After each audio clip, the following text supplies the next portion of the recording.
Menerjang Aceh, Sumatera Utara, dan Sumatera Barat. Kerusakan masif masih terlihat di sejumlah wilayah terdampak, meski perbaikan infrastruktur hingga penanganan pengungsi terus dilakukan.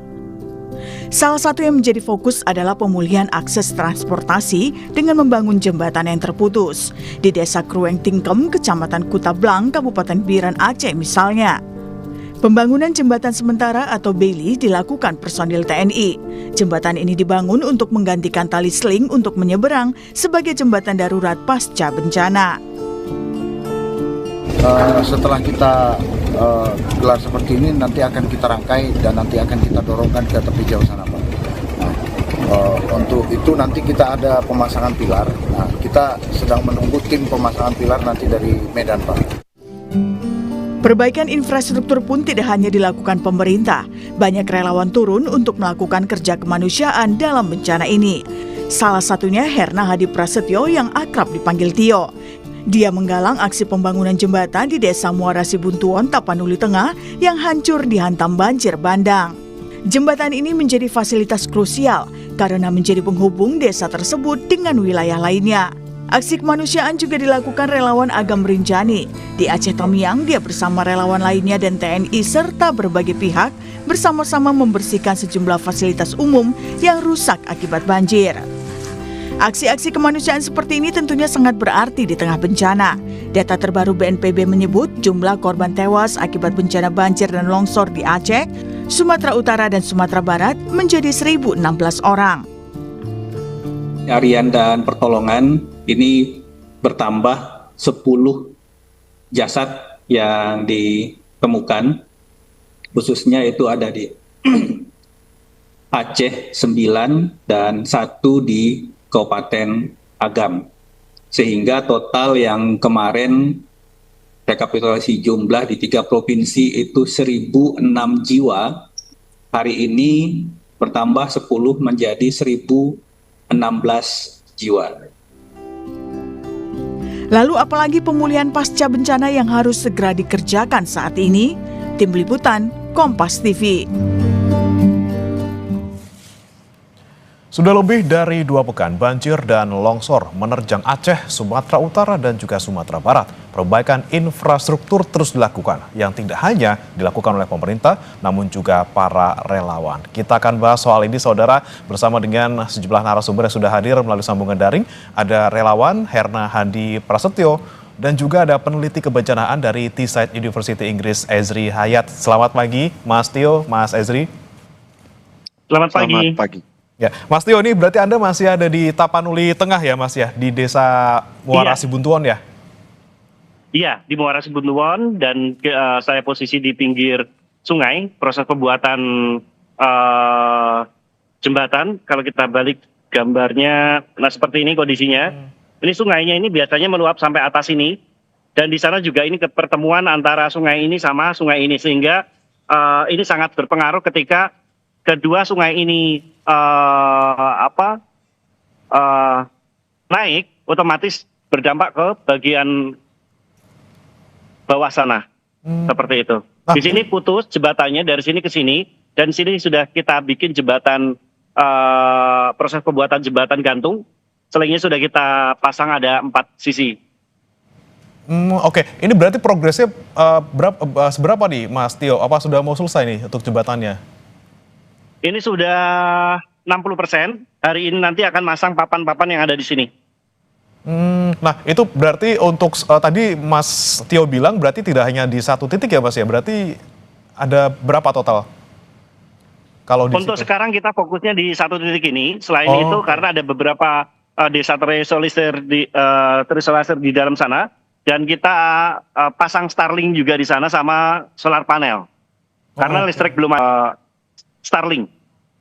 Jadi selain jembatan juga ini ya, Mas ya, membantu juga bagaimana penyediaan listrik dan juga komunikasi. Kemudian Mas Tio, ini kan Anda juga tidak sendiri tentunya saja untuk membangun jembatan ini. Nah, apa kemudian hambatan ataupun kendala yang Mas Tio temukan selama pembangunan ini, Mas? Iya, yang pertama pastinya bahan-bahan, karena tidak mudah. Kemarin banyak toko yang tutup, seperti di Sibolga masih ada banyak toko yang tutup, jadi kita nyari bahannya cukup susah untuk nyari seling, kita harus kontak-kontak ke Medan dan lain-lain. Dan sekarang sudah dapat semua, juga peralatan kemarin terhambat juga karena yang kita kirim dari Jakarta itu pengiriman sudah seminggu baru sampai hari ini. Peralatan untuk pembuatan jembatan gantung ini karena kemarin menggunakan kapal. Oke, berarti memang karena aksesnya juga masih sulit ya Mas di sana ya. Kemudian pengiriman bahan juga masih kesulitan. Berarti kalau untuk jembatan ini, Mas Tio, ini khusus berarti dari Mas Tio dan juga dari pihak swasta ya Mas ya, bukan dari pemerintah nih berarti? Betul, ini juga gabungan dari tim relawan yang kita gabung di sini, ada IOF, ada dari relawan Jawa Tengah semua yang ada di sini. Oke, baik. Nah, saya sebelum nanti ke Mas Tio lagi, saya mau ke Mas Ezri dulu. Mas Ezri, ini Anda kan juga punya keluarga kalau tidak salah, tapi di Aceh ya, kalau tadi Mas Tio di Sumatera Utara. Nah, kalau Mas Ezri ini berarti punya keluarga juga di Aceh yang juga saat ini terdampak bencana. Seperti apa Mas kondisi keluarga di sana, Mas? Benar sekali Mas, keluarga besar kita itu ada di Aceh Tamiang, tepatnya di kota Kuala Simpang. Dan saat ini memang sebagian besar keluarga itu terdampak, bahkan ada banyak sekali sepupu-sepupu yang rumahnya sekarang sudah rata dengan tanah dan hilang. Untuk orang tua, ibu sendiri sudah berhasil kita temukan dan kita ungsikan sejak hari ke-5 setelah beliau mengungsi di kantor DPR yang kebetulan berada di depan rumah. Dan saat ini kita masih berusaha untuk mendistribusikan bantuan-bantuan dari teman-teman yang dikumpulkan secara langsung kepada kita untuk kita bagikan di masyarakat sekitar Kuala Simpang. Berarti kalau dari keluarga yang berkomunikasi juga dengan Mas Ezri, bagaimana sebenarnya keadaan di sana sekarang Mas setelah ini hampir 3 pekan pasca banjir, bagaimana kemudian progres mungkin pembangunan infrastrukturnya atau pendistribusian bantuan atau kebutuhan dasar, seperti apa Mas kalau cerita dari teman-teman ataupun keluarga juga di sana? Iya, untuk pendistribusian bantuan dan jumlah bantuan yang masuk itu sangat sporadis ya. Jadi ada hari-hari di mana bantuan itu akan datang dan kemudian sebagian besar itu masih sering terkumpul di jalur-jalur yang dekat dengan jalan-jalan yang masih bisa diakses. Akan tetapi masih banyak sekali kampung-kampung, pedesaan-pedesaan di bagian dalam itu yang mengalami kesulitan mendapatkan bantuan, terutama pada saat ini air bersih. Kita sudah melihat banyak bantuan yang masuk, sudah ada perubahan. Akan tetapi yang sekarang menjadi concern untuk kita di lapangan itu, masyarakat di lapangan adalah continuity. Misalkan masih ada bantuan yang masuk, akan tetapi dengan distribusi bantuan yang mungkin masih sporadis, ada satu titik yang mungkin mendapatkan makanan untuk 3 hari, sementara satu titik yang lain mungkin masih hanya mendapatkan untuk 1 hari. Nah, besoknya itu apakah mereka akan mendapatkan lagi, kita masih belum mendapatkan kepastian.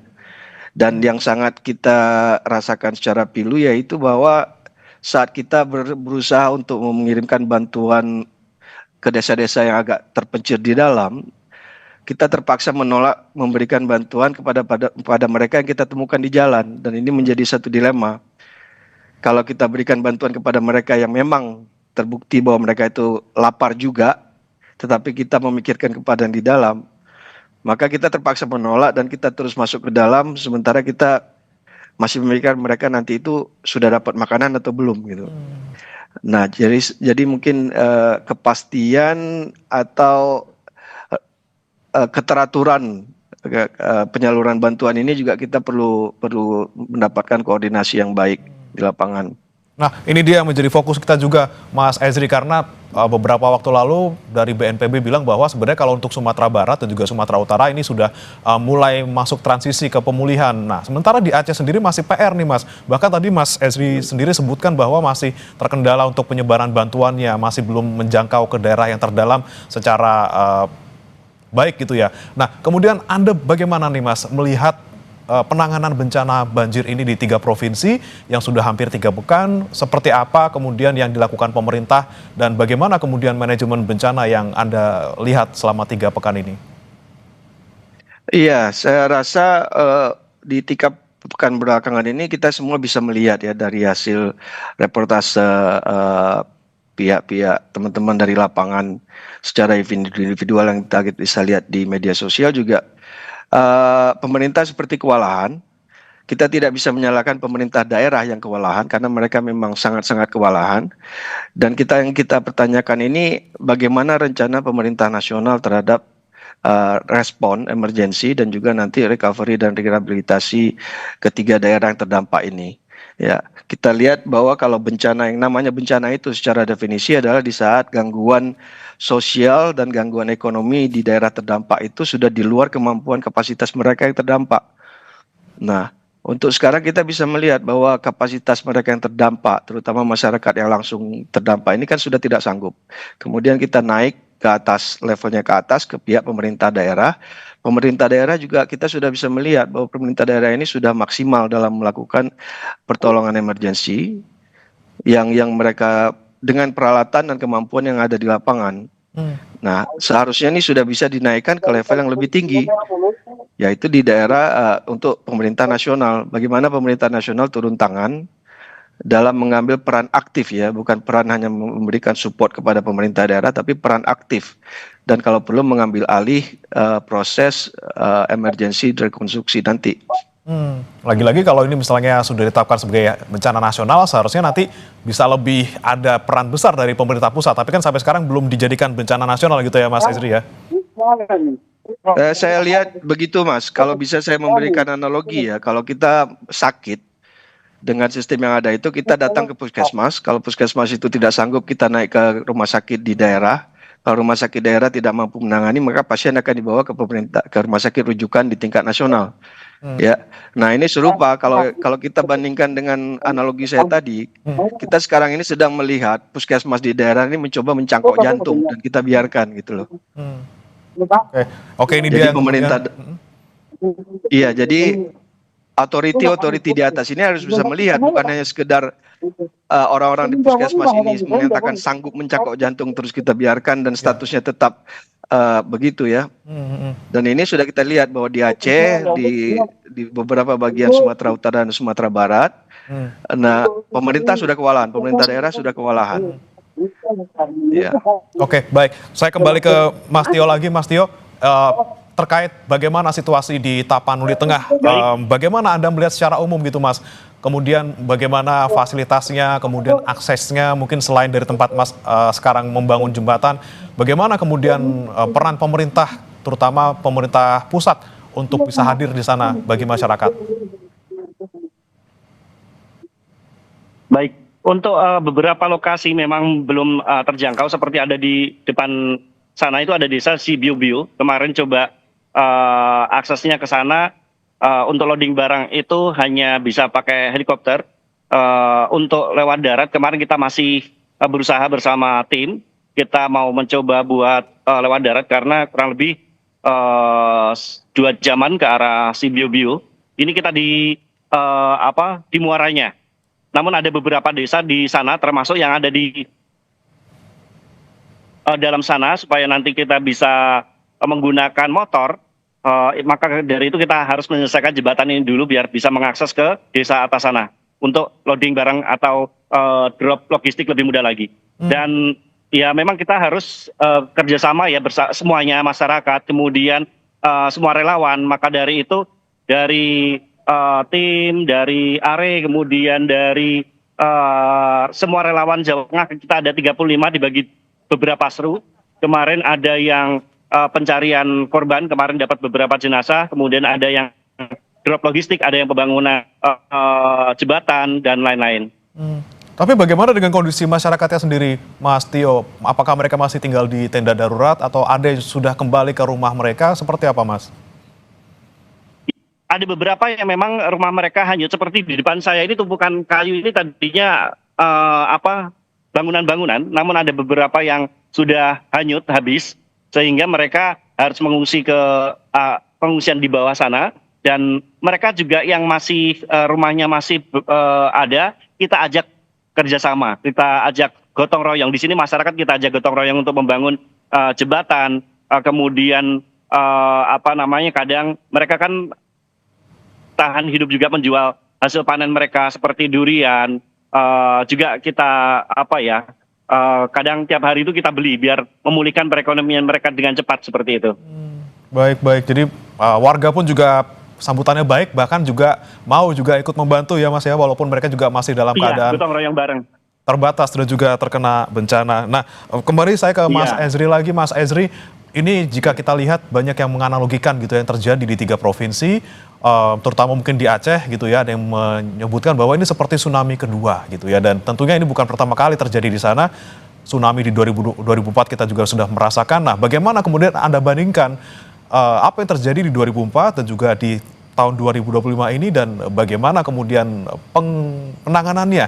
Apakah mungkin jika dibandingkan dengan 2004 ini lebih baik atau seperti apa Mas Ezri? Dari awal kejadian bencana ini, dari hari kedua itu saya sudah menyampaikan ke teman-teman bahwa ini kemungkinan akan lebih kompleks dari tsunami 2004, dan ternyata benar. Karena dari berbagai macam aspek yang bisa kita lihat bahwa kesulitan menangani bencana ini jauh lebih besar dari bencana tsunami. Yang pertama, kita melihat bahwa selain korban jiwa ya, di luar korban jiwa, bencana ini lebih kompleks. Kenapa? Karena untuk jalur distribusi bantuan sendiri, kita lihat bahwa bencana tsunami itu terjadi di pinggiran laut, ya, di sekeliling garis pantai barat Aceh dan sebagian pantai timur Aceh. Banyak daerah-daerah yang rusak, tetapi korban-korban yang selamat itu melarikan diri ke tengah, ke daratan, dan setelah itu kita bisa mendistribusikan bantuan dengan cara mengedrop barang-barang bantuan di kawasan tengah dan kemudian bisa distribusikan ke daerah manapun yang kita perlukan. Jadi besar, tetapi penanganannya bisa lebih straightforward dengan jalur distribusi yang masih ada. Ya, selain beberapa titik di daerah Calang dan Aceh Timur, Aceh Jaya dulu yang sempat putus jembatan, mungkin jembatan hanya 3-5. Ya. Tapi untuk bencana ini kita bisa melihat bahwa banjir itu berturut-turut tanpa putus sekitar 3-4 hari. Ya. Dan dampak yang disebabkan oleh banjir bandang ini hampir serupa, dan di satu titik juga, di satu aspek juga bisa lebih berat daripada air yang terjangan air tsunami, ya. Dengan balok-balok kayu yang ada itu, rumah yang diterjang itu banyak juga yang sudah rata dengan tanah. Beberapa desa bahkan sudah hilang. Nah, kemudian susulannya diikuti dengan tanah longsor yang memutuskan banyak sekali jalur-jalur distribusi di kawasan Aceh Tamiang, di kawasan Aceh Utara, bahkan terutama di Aceh Tengah, Aceh Benar Meriah dan Gayo Luas. Maaf. Ya, lebih dari 70 jembatan yang putus, dan sampai saat ini masih banyak daerah yang terisolasi yang sudah masuk minggu ketiga. Kita tidak tahu bagaimana mereka bertahan hidup. Dan inilah salah satu mengapa ini lebih kompleks daripada bencana tsunami saat itu, dan dipersulit dengan kurangnya peralatan, kurangnya transportasi yang bisa kita gunakan untuk mendistribusikan bantuan, memperburuk keadaan yang sudah ada sekarang ini. Oke, untuk skala berarti masih lebih besar tsunami, tapi untuk kali ini penanganannya lebih rumit dan juga sulit dari berbagai sisi gitu ya Mas ya. Oke, saya terakhir nanti mau ke Mas Tio. Mas Tio, ini saat ini yang Anda lakukan kan masih membangun gitu ya, membantu warga untuk bisa memulihkan akses di sana. Lalu kemudian kalau di Tapanuli Tengah sendiri sebenarnya sekarang yang paling dibutuhkan masyarakat apa? Dan juga apakah juga Mas Tio juga berharap ada juga peran juga dari pemerintah gitu untuk juga bisa membantu usaha dari para relawan untuk juga bisa membuka akses di sana? Ya, pastinya yang pertama yang kita butuhkan adalah logistik, kemudian yang kedua adalah akses. Karena untuk pemulihan perekonomian mereka akan sangat terhambat, karena biasanya mereka akan banyak mengalami kendala untuk melewati sungai-sungai yang besar ini. Oke, logistik dan juga akses ini butuh dibantu karena tidak hanya cukup bantuan ataupun usaha dari relawan, tapi juga butuh skala yang lebih besar tentunya dari pemerintah daerah juga maupun pemerintah pusat. Kemudian saya ke Mas Ezri. Mas Ezri, ini terakhir nih Mas, apa yang kemudian bisa Anda sarankan ataupun Anda berikan masukan kepada pemerintah pusat saat ini mereka sebenarnya sudah beberapa saat lalu bilang bahwa ada opsi relokasi dan juga ada pemulihan juga di sana. Apa yang sebenarnya sekarang darurat harus segera dilakukan pemerintah pusat? Untuk sampai saat ini yang saya sayangkan adalah kita sudah masuk minggu ketiga ya, tetapi masa emergensi belum berakhir dan harusnya kita sudah bisa masuk ke fase berikutnya, di mana kita sudah mulai buat rekonstruksi ya. Walaupun masih minggu ketiga kita sudah bisa membuat plan untuk rekonstruksi dan rehabilitasi. Tapi minggu ketiga ini kita masih melihat masyarakat di lapangan itu masih banyak sekali yang memerlukan tenda. Kemarin Presiden Prabowo datang ke Tamiang, kita bisa melihat beberapa tenda dadakan yang tiba-tiba muncul 1 hari sebelumnya, dan itu hanya sekelumit di pinggir jalan saja. Untuk di daerah Mas Tio sendiri kita bisa melihat tidak ada tenda bantuan di sana kan, tidak ada tenda-tenda untuk masyarakat tinggal. Dan ini juga masih banyak di daerah-daerah yang lain yang harusnya mereka minimal sudah mendapatkan tenda untuk tidur di luar gangguan nyamuk. Ya. Iya, sampai saat ini kita kesulitan. Sudah banyak yang minta tenda, tetapi kita menanyakan orang di lapangan untuk relawan-relawan lapangan, kalau tenda itu kelas berat ya, artinya harganya mahal, ngangkutnya berat dan susah. Jadi kita fokus ke apa yang bisa kita lakukan, yaitu membagi logistik makanan, membagi logistik terpal-terpal dan pakaian. Untuk tenda, selain jumlahnya yang dibutuhkan besar, kita tidak bisa mendapatkan tenda yang layak juga di lapangan kosong. Nah, itu dia ya. Dan Sebelum ini kita harusnya bicara bisa soal diambil alih oleh pemerintah.